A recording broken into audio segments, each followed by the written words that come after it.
బీడ్స్కి సంబంధించిన కంపార్ట్మెంట్లను ఓపెన్ చేయాలి. ఓపెన్ చేసి అందులో మనకు ట్రాన్సిట్కి సూటబుల్ అయిన ఏరియాను గుర్తించాలి. ఇప్పుడు మిజర్ పైన క్లిక్ చేసి యాడ్ ఫస్ట్ పాయింట్ను గుర్తించాలి. ఈ సర్కిల్ని మనం అనుకున్న ట్రాన్సిట్ స్టార్టింగ్ పైన ఉంచి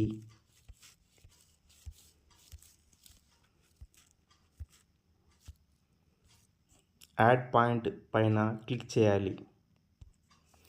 అప్పుడు స్టార్టింగ్ పాయింట్ వస్తుంది. ఇప్పుడు ట్రాన్సిట్ స్టార్టింగ్ పాయింట్ని మార్క్ చేసి 2000 మీటర్స్ అనుకున్న ప్రాంతం వైపు లాగాలి.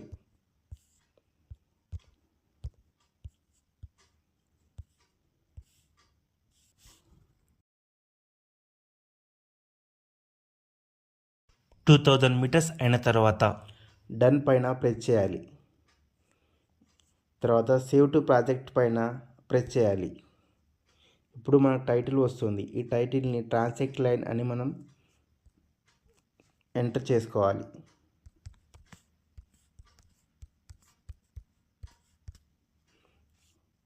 కలరింగ్ ఇలా ఎల్లో ఉంది.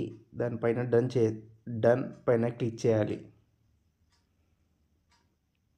ఇప్పుడు ట్రాన్సిట్ లైన్ అనేది 2000 మీటర్స్తో మన బీట్లో ఏర్పడింది. ఇప్పుడు మనం చేయాల్సింది దీనిపైన ప్రతి 400 మీటర్స్కి మార్కింగ్ ఇచ్చుకోవడం. దీనికోసం మళ్ళీ స్టార్టింగ్ పాయింట్ పైన క్లిక్ చేయాలి. Add first point. ఇప్పుడు ప్రతి 400 మీటర్స్కి ట్రాన్సిట్ లైన్ పైన నేను డిఫరెంట్ కలర్స్తో లైన్ ఇచ్చుకుంటాను. 400 మీటర్స్ని ఎగ్జాక్ట్ ట్రాన్సిట్ లైన్ పైన గుర్తించి యాడ్ పాయింట్ చేసుకోవాలి. డన్ పై ప్రెస్ చేయాలి. సేవ్ టు ప్రాజెక్ట్ కొట్టాలి. కలర్ని వేరుగా ఉంచుకోవాలి. వేరే కలర్ లైన్కి ఇచ్చి సపరేట్గా గుర్తించాలి. ఇప్పుడు మన ట్రాన్సిట్ లైన్ ప్రతి 400 మీటర్లకి డివైడ్ చేయబడి ఉంది. దీనిపైన మనకు కావాల్సిన 6 శాంపుల్ ప్లాట్స్ కోసం డ్రాప్డ్ పిన్స్ని ఇవ్వాలి. డ్రాప్డ్ పిన్స్ ఇవ్వడం వలన మనకి కోఆర్డినేట్స్ అనేవి డిస్ప్లే అవుతాయి.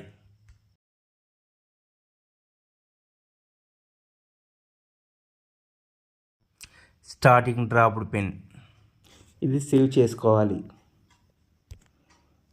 టైటిల్ స్టార్టింగ్ కాబట్టి 0 మీటర్ వస్తుంది. బ్రాకెట్లో స్టార్ట్ అని పెట్టుకోవచ్చు.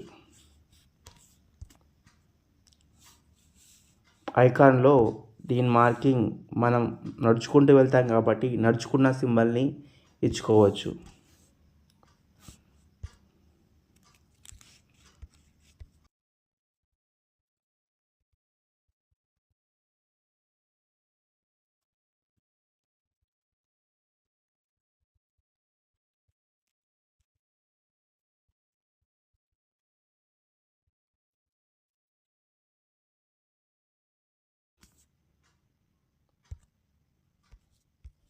ఈ విధంగా మన ట్రాన్సిట్ లైన్ 2000 మీటర్స్తో ప్రతి 400 మీటర్స్కి సపరేట్గా శాంపిల్ ప్లాట్స్తో మనకు కనిపిస్తుంది. ఇప్పుడు ఈ డ్రాప్డ్ పిన్స్ పైన క్లిక్ చేస్తే కోఆర్డినేట్స్ డిస్ప్లే అవుతాయి. 400 మీటర్స్కి కోఆర్డినేట్స్, 800 మీటర్స్కి కోఆర్డినేట్స్, ఈ విధంగా కోఆర్డినేట్స్ మనకి వస్తాయి. కాబట్టి మనం ఫీల్డ్లోకి వెళ్ళి ఈ కోఆర్డినేట్స్ని జీపీఎస్ మరియు శాటిలైట్స్ ద్వారా మనం నేరుగా ఫీల్డ్లో మార్కింగ్ ఇచ్చుకోవచ్చు.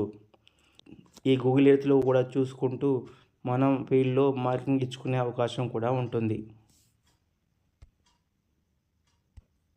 తర్వాత ఈ దారిని మనం డాటా కలెక్షన్లో తిరగడానికి అనుకూలంగా చేసుకోవాలి.